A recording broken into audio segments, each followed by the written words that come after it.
ডিসেম্বরেই দেশে ফিরছেন ক্ষমতাচ্যুত প্রধানমন্ত্রী শেখ হাসিনা। বার্তা সংস্থা রয়টার্সকে দেওয়া সাক্ষাৎকারে জানান, একা নন, পলাতক নেতাকর্মীদের নিয়ে দেশে ফিরে আত্মসমর্পণের ইচ্ছা প্রকাশ করার পর থেকেই দেশের রাজনৈতিক অঙ্গনে নতুন করে তীব্র উত্তাপ সৃষ্টি হয়েছে।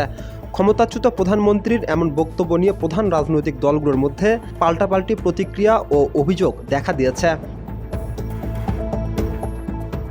বর্তমান সরকার দলীয় বিএনপির আস্থা বিচার প্রক্রিয়ার উপরই। দলটির সিনিয়র যুগ্ম মহাসচিব রুহুল কবির রিজভী বলেছেন, জুলাই গণ অভ্যুত্থানের হত্যাযজ্ঞের মামলায় শেখ হাসিনার বিরুদ্ধে আদালতের রায় হয়েছে।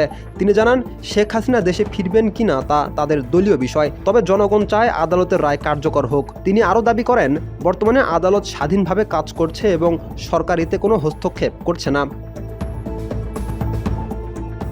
তবে প্রধান বিরোধী দল জামাত ইসলামী শেখ হাসিনার দেশে ফেরার ঘোষণার পেছনে রাজনৈতিক ষড়যন্ত্রের আশঙ্কা প্রকাশ করেছেন।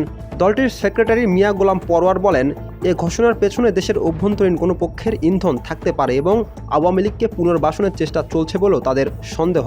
তবে বিএনপি সরকারের পক্ষ থেকে এ অভিযোগকে ভিত্তিহীন ও উদ্দেশ্য প্রণোদিত বলে প্রত্যাখ্যান করা হয়েছে।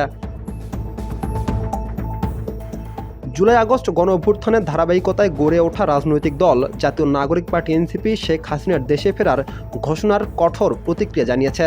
দলটির আহ্বায়ক নাহিদ ইসলাম বলেন, শেখ হাসিনা দেশে ফিরলে তা হবে শুধু আদালতের রায় কার্যকরের জন্য।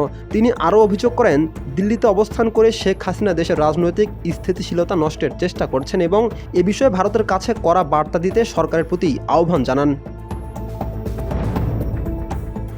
মৃত্যুদণ্ডের রায় মাথায় নিয়ে প্রায় 2 বছরের বেশি সময় ধরে দিল্লিতে অবস্থান করছেন ক্ষমতাচ্যুত প্রধানমন্ত্রী শেখ হাসিনা। এর মধ্যে বিভিন্ন আন্তর্জাতিক সংবাদ মাধ্যমকে সাক্ষাৎকার দিলেও এবার রয়টার্সকে দেওয়া এক সাক্ষাৎকারে তিনি দেশে ফিরে আত্মসমর্পণের ইচ্ছের কথা জানান। তবে তিনি কি আদৌ দেশে ফিরবেন নাকি এটি কেবল রাজনৈতিক বক্তব্য, তার উত্তর সময় দেবে। রাকিব হাসান, ইত্তেফাক নিউজ।